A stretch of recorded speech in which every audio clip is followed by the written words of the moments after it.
I'm the director of the Intercultural Center. I'm Barbara Clark Evans, and this event is being brought to you by the International Student Organization of Latinos, the Foreign Language Group here, and the Intercultural Center. Did I leave anybody out?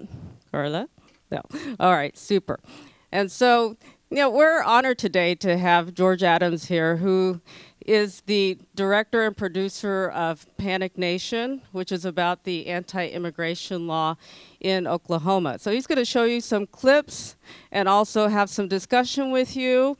I'm going to give a little more formal introduction here, but first I want to talk a little bit about the ground rules today, okay? Because, people have strong feelings about immigration and immigration laws. And so I'm going to ask you to agree to this. That's going to be our personal agreement of how we're going to interact today. I understand that it is okay to be imperfect with regard to my understanding of people who are different from me. I have permission to reveal ignorance and misunderstanding. I have permission to struggle with the issue and be upfront and honest about my feelings. I am a product of my culture, upbringing, environment, and experiences, and I am who I am. I do not feel guilty about what I believe, but I do take responsibility for accepting as much new information and knowledge as I can, challenging myself to examine my beliefs and assumptions, granting permission to other members of the discussion group to struggle with these issues and to be open and honest about their feelings, agreeing to respect others' perspective and feelings, and when I disagree, I will do so in a manner that disputes ideas and does not discount the person. Can we all agree to that? Yes? Yes, let me see some head nods. Okay, great. Yes, we have more seats up front.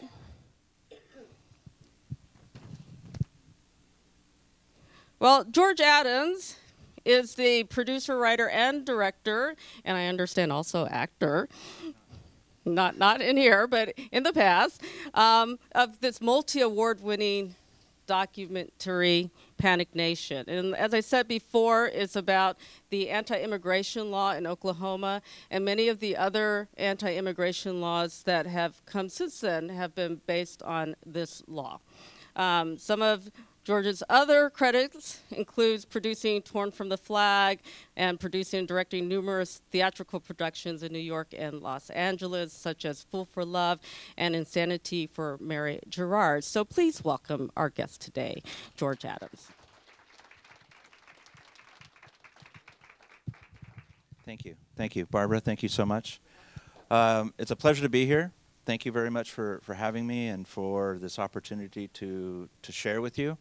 We're going to look at about 20 minutes worth of clips from the film, okay? And then we can open it up to questions, answers. We can even turn it into a discussion. And I do believe that after this class down in the Multicultural Center, there'll be a much smaller group, but you're all invited if you would like to continue the discussion after we're finished here. Again, the clips are from a 2-hour film. We did roughly 70 hours worth of footage. The first pass of the film was almost 3 hours. The second pass is a little under 2. So what I did is I tried to choose the clips that are from the film that are probably the most prevalent, or at least the most talked about when it comes to immigration reform, people without documentation, that type of thing. So I guess that's really kind of it. And then we can, like I said, I can open up to questions afterwards. Questions, we can talk about immigration, we can talk about the film, whatever you guys want to open it up to, okay? So I think the best way to do it is just we'll watch the clips, and then we'll turn the lights back on and talk about it, okay? Thank you all for coming, appreciate it.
The reason we have fears being so palpable as of late, especially in regard to immigration population, the undocumented or just immigrants in general, is because we've erroneously married the attacks in New York with the immigrants who are there. None of them were Hispanic. All of them were legally here with proper documentation. But the fact of the matter is, in 9/11, we woke up to a completely different world, and America was scared. Fear became an irrevocably part of our culture and our social fabric. We were afraid for the first time in a long time. It was a very opportunistic move on some national, basically anti-immigrant organizations that saw the opportunity to blend terrorism with immigration as though they were one and the same. Our federal government has absolutely and utterly fallen down on its responsibility of protecting our nation's borders. We have illegal aliens that are, thousands of illegal aliens that are coming across our borders on a daily basis. And clearly in a post 9/11 era, that is a national security threat. Having 12 to 20 million illegal aliens here, we don't have a clue who they are or what they're doing, but I can promise you this, not all of them are out roofing your house or laying concrete in your driveway or tending to your garden and mowing your yard. It's easy for politicians to begin to exploit that fear for personal gain, for whatever purposes. So yeah, fear is palpable. And what we have to be very careful to do is not be willing to give up our freedoms in exchange for security. Benjamin Franklin said it best: the generation that is willing to give up their freedom in exchange for security deserve neither and will get neither.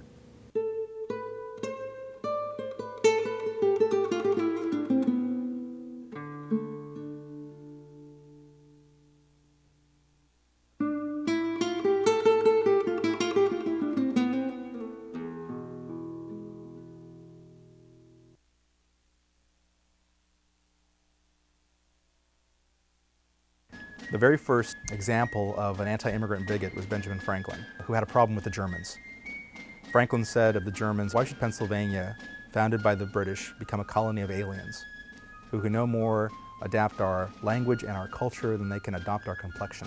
So Franklin starts the ball rolling, and then you end up with the Chinese Exclusion Act. Who do you suppose that was going after? You know, again, you have race. It was said of the Chinese that they were not going to assimilate. They were unassimilatable.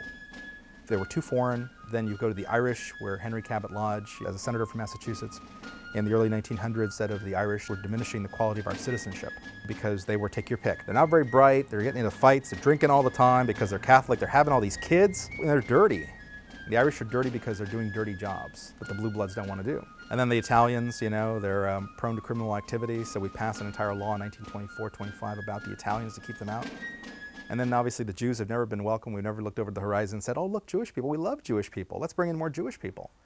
This has never been part of our tapestry. The great contradiction is that we're a country of immigrants. It says so in the brochure, but we really don't like immigrants.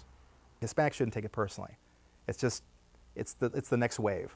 And after we're done picking on the Hispanics, it'll be, you know, Muslims, people from Pakistan, and you know, the Indians are going to have a tough ride, and you know, it's down the line. It's not a black and white issue, and it can't be treated as a black and white issue. And when it becomes that, I think that's the danger. Anybody who wants to come here and share the American dream so much, that's what this country needs. We just need a way to incorporate them. And if we can't deal with that mass immigration, then you have to really institute something that will stop. But not close your eyes to it for years and years and years, have them raise children here, and all of a sudden say, oh, we want to send them back. You're not legal. We have a way for immigrants to come in. It's been there from the beginning of the country. Here's how you do it. It's worked. Why change it? We have an old system, an antiquated system, that sets up a number of, a proportion number of visas per country. Mexico blows through its allotments so quickly that many people find it impossible to come to the country legally. So one of the standard lines is that people should get in line and come to the United States legally. There's no line. Typically, for people who are poor, don't have money, there's no way for them to come legally once the visa allotment's been blown through.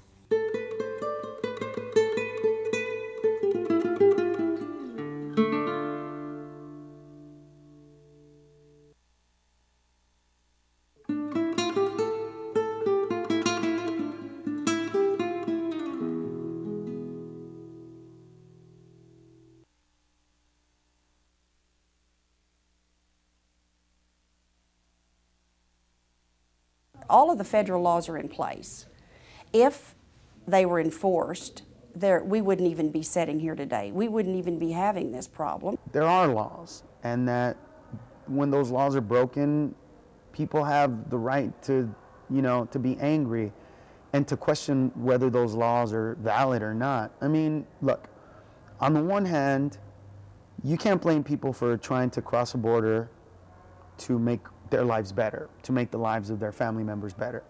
But on the other hand, you can't get mad at a sovereign nation for saying you're not here legally and we wish that you went through the, paperwork of being a citizen as everybody else does. Lots and lots of these people commit serious crimes, serious crimes. Some don't, some do. How do you sort that out without going through the legal process?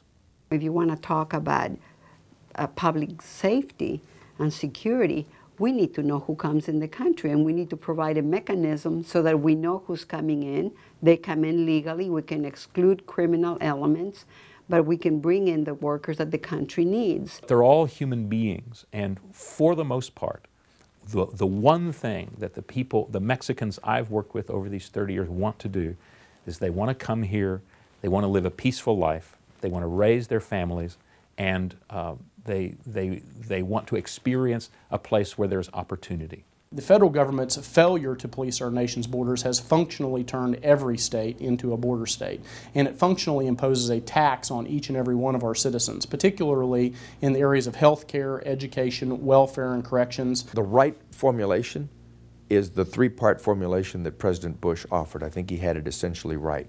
Border security, guest worker program to take the persons who are undocumented, who we need to work and who are not going anywhere, and set up a process by which they can work legally. They do not need to be in the shadows, right?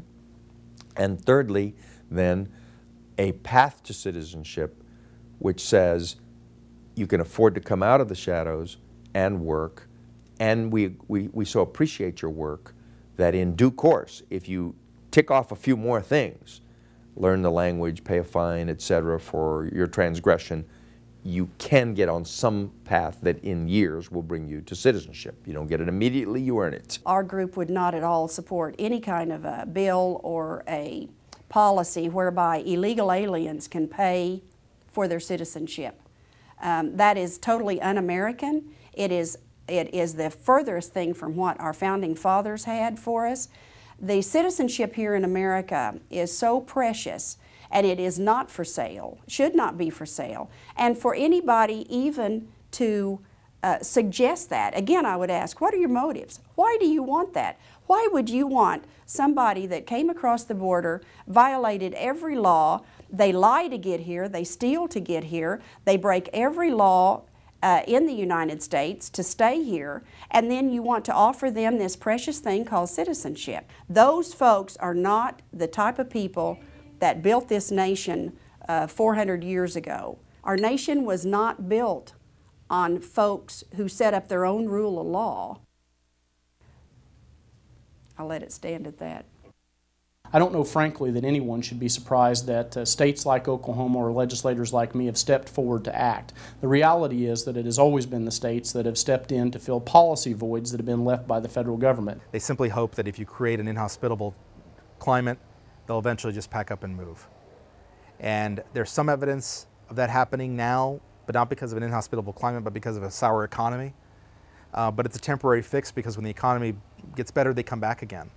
The way we view this situation is that the enticement of the generous welfare benefits and the jobs, able to come up and work easily, nobody asking any questions, and work under the table so you make money and pay no taxes, that is what's drawn them here.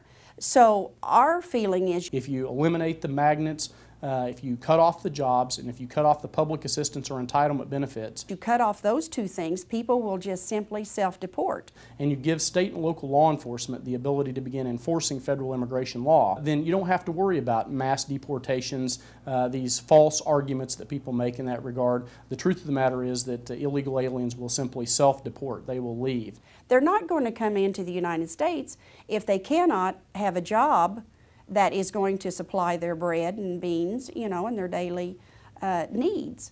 and they certainly cannot survive here in the United States without some assistance from the welfare side of it. Those are ways to subtly condition and colonize the people that are, you know, working underneath you. It's a way to go without saying stay in your place, stay in your place. Isn't it nicer there anyway?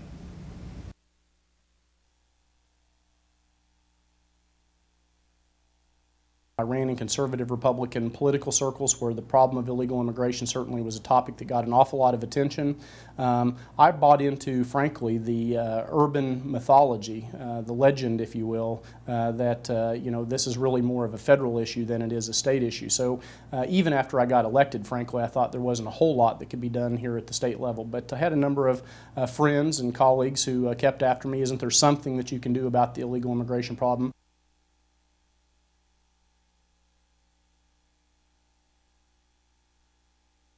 We had actually taken one primary bill in 2006 to the Capitol, and another legislator took it for us. He was term limited out. So whenever we began working on what developed into 1804, which was a continuation of the bill of 2006, I spoke to some of them around the Capitol and asked if they knew of I asked for a patriot. And I asked for a patriot that would take this bill. And a couple of people suggested Randy Terrell. Now, he had just been elected in, so he was a freshman, basically. He had been elected in November, and I think I made an appointment and walked into his office in January. And he looked at the bill, and he told me, Carol, he said I would be privileged to take this bill. I had some time to kill during the summer. I obviously wasn't teaching classes. I never had an immigration law class while I was in law school, and so I took it upon myself to teach myself federal immigration law. And so I sat in the basement of the Oklahoma City University Law School for about 3 months, and you know, got the West nutshells, got the case books, and got the cases, and just really taught myself federal immigration law and made some notes about some things that I would like to try to accomplish if I could.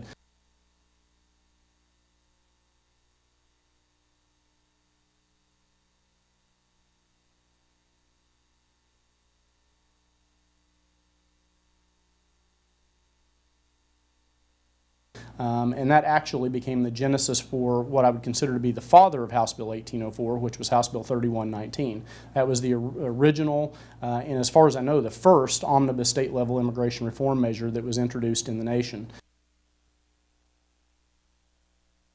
Undocumented Hispanics are not coming here with any clout or any power. So if they're taking jobs from American citizens, those American citizens are pretty inefficient, I would think, you know, because what are they doing? They're doing jobs that are available because nobody else will take. And they're coming and they're working incredibly hard. If there weren't those jobs, they wouldn't be coming.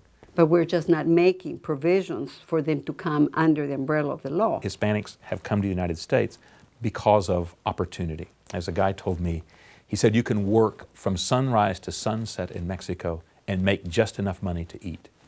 In the United States, you can prosper.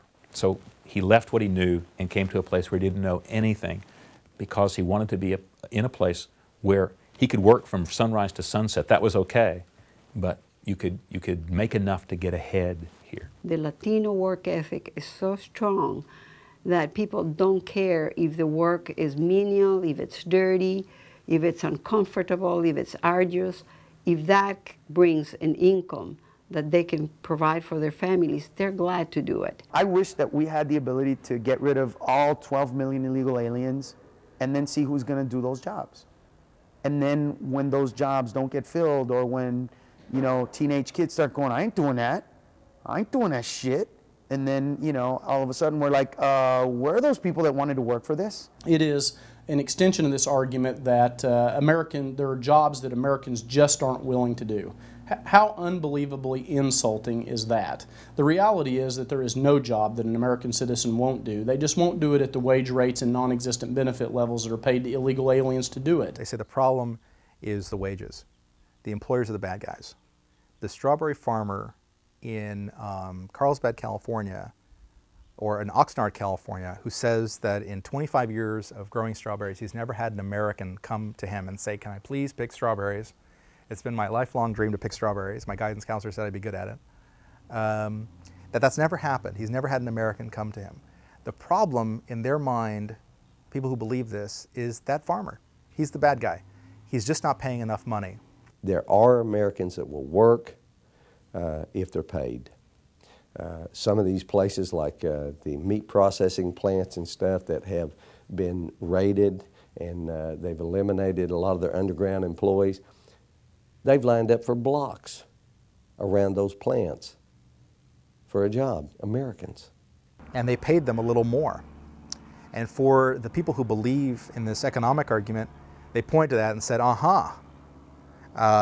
see, when you raise the wages in the meatpacking plants, who came to take the jobs but U.S. citizens? The problem is they didn't read the story that followed. 3 months later, the Wall Street Journal did a story saying that guess what happened? The Americans who came to take those jobs quit. And they realized, you know what, this is a really ugly and unpleasant job. It's no wonder that I never did this job before. It's no wonder this was considered sort of Mexican immigrant work. So the experiment failed because the people who believe this, they stopped the tape over here. They should have ran it all the way through and they would have realized that 3 months later, those people left. You know why? Because this was always going to be a dirty and ugly job. The American worker has got to go and buy his food. He's got to pay for his car insurance and all this stuff. Most of those people don't have car insurance. The food is supplied by the government. They have all the benefits. They don't have the costs of everyday living that the American worker has. And there's no way in the world that you can even compete with that. No way. I got an email once from somebody who, challenging this, he said, I would go to Salinas, he says, as a U.S. citizen and pick lettuce. I would pick lettuce for $1,000 a week. And I thought about that. I said, you know, $52,000 a year to pick lettuce. First of all, it takes the cost of a Caesar salad and puts it at $25 to $30. But beyond that, it also creates a society where you're paying lettuce pickers more than first-year teachers, first-year nurses, and policemen and firemen. 1804 was one we pushed very vigorously. We simply sent out an email to our database. Those people even forwarded on to friends, neighbors in their neighborhood and in their churches. And the outpouring of calls, letters, emails was enormous in Oklahoma City. There was absolutely no way that our legislators could cover up or say there's not a problem out there or they weren't aware of any problem, because the citizens were calling. They were telling them. We're very, very concerned. They would lie. They would call me and tell me they were from my House district and that they're gonna vote me out of office. And I'm saying, ma'am, I understand what you're saying, but you're dialing a 918 area code. You're not anywhere close to my House district, but thanks for calling. They did that to everybody. So yes, there's hard work that goes into it as you begin to call on legislators and begin to give them your viewpoint of the situation and the immigration, what we call, and we call the situation an illegal invasion, and I see no other no other way to even name it. What was really troubling is that people began to use terms like criminal invaders and crimigrants, and using criminal and immigrant together. And I find when you study history, and I've read a lot, when you label people, usually if you want to abuse or misuse or be less than human to someone, the first thing you need to do is call them names. And then once you've dehumanized them a little bit and distance yourself from who they are, then you can be abusive. We always wore our name tag that had iron on it, so we were easily identified at the Capitol. All of the people that came, again, we're rule of law, so we're not down there making chaos at the Capitol. Very systematic, very professional in how we deliver our message. They would threaten and harangue and harass, and they'd come home and they'd pull you off the floor and they'd come office by office by office. Small group of committed people made this law happen.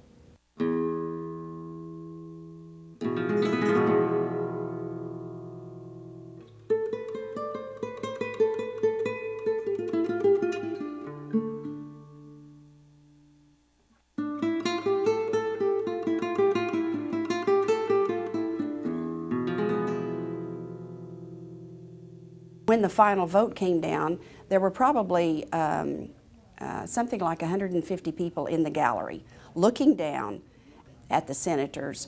There was no more escape, and a lot of the folks sitting in the galleries were actually those that worked on the campaigns for the senators. So it was a real settling awareness, and we knew we were making history. In the House of Representatives, in the gallery, we had individuals with iron badges on and the Ku Klux Klan lapel pin on. I'm sorry, guilt by association. But you also, by their fruits, you'll know them. And what we see is at the end of the day, they're hurting and trying to eradicate and get rid of Hispanics. I wish Americans could appreciate, could understand the good fortune we have, the blessing we have in this youthful energy that the Latinos will bring to American society. We got to do a new deal, a new bargain. And the bargain is Latinos work hard, prepare themselves, learn the language, pay taxes, raise their families, but America has to keep the doors of opportunity open. In order for the United States to sustain its trajectory of greatness, however you want to define it, economic greatness, beacon of democracy, social mobility, all the things that have made us great. In order for us to sustain that greatness, the Latino population is going to have to be part of it. The Latino population brings the energy, the youthfulness, the capacity to sacrifice today for better tomorrow, the youth that is going to be the salvation of this country. Ultimately, I think the American people want fairness, and we can create a system in which you have strong border security, we have an orderly process for people to come in, but we're also giving an opportunity for those who are already in the United States to be able to achieve a pathway to citizenship so that they don't have to live in the shadows, and their children and their grandchildren can have a full participation in the United States. So I'm confident we can get it done.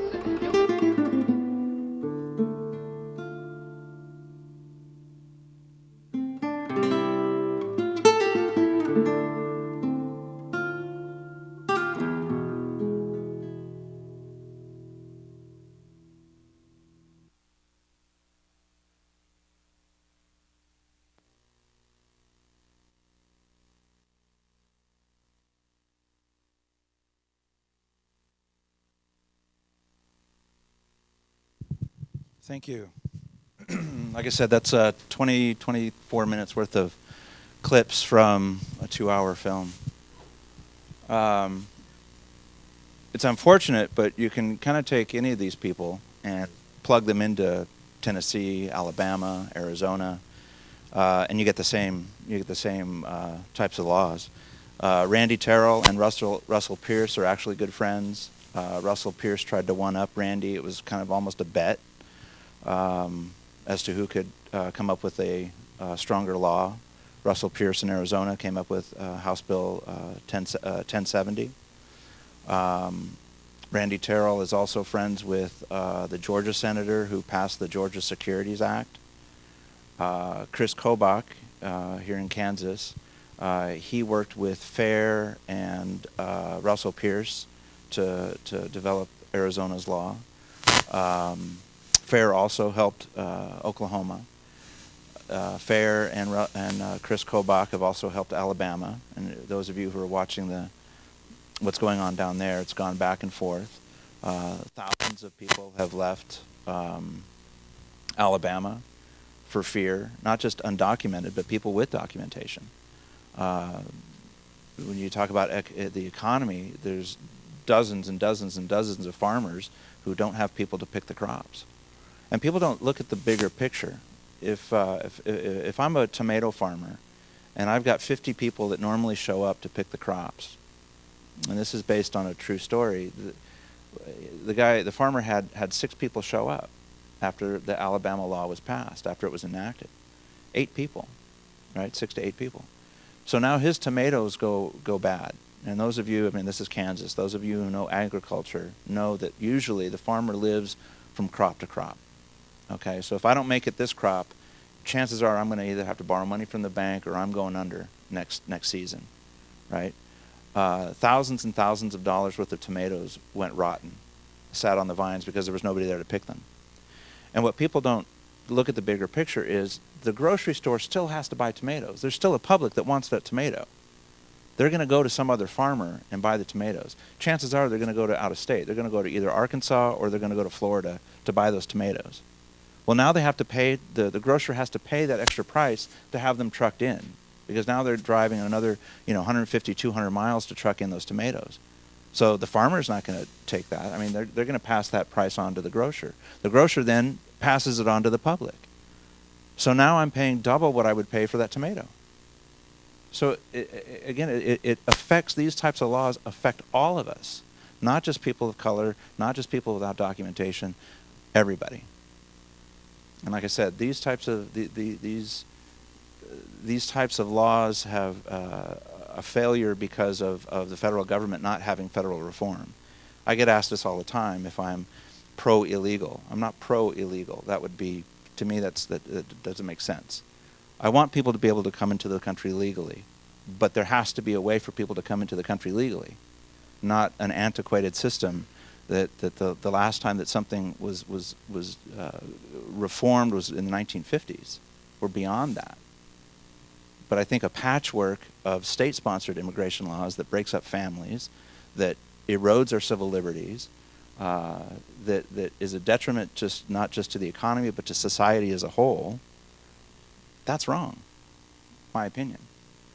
And if you look at it, if you know, you can look back in our not too distant past when something was legal, it was thought to be okay to do, but yet was wrong.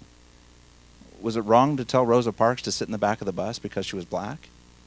At one point it was legal, and it was thought to be okay to do. And my generation passes judgment on that generation and says that was wrong. That's not who we are. That's not America. Well, this generation is going to have to, the next generation is going to have to answer what this generation is doing to the Latinos now. I think it's the same type of thing.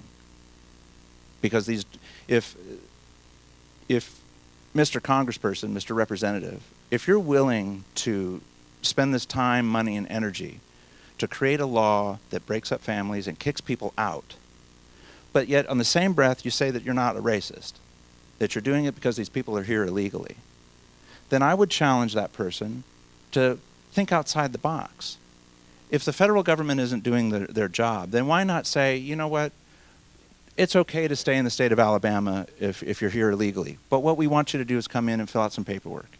We want to see where you're living. We want to make sure that you don't have a criminal record. We'll give you a state ID card. That way you can get a driver's license, and that way you can get insurance. You screw up, we're going to kick you out because that's the law. But if the states are willing to create laws that kick people out anyway, and they're not willing to create a law to allow people to stay and pay taxes, pay for insurance, stay here, you know, with the idea of we know who you are now, we know where you are, then the question does go back to that congressperson. The real reason why you're passing these laws, and the people who are behind it, is because you really don't want people here who speak a different language. You really don't want people here who are a little different than you are because of whatever reason. That's the challenge.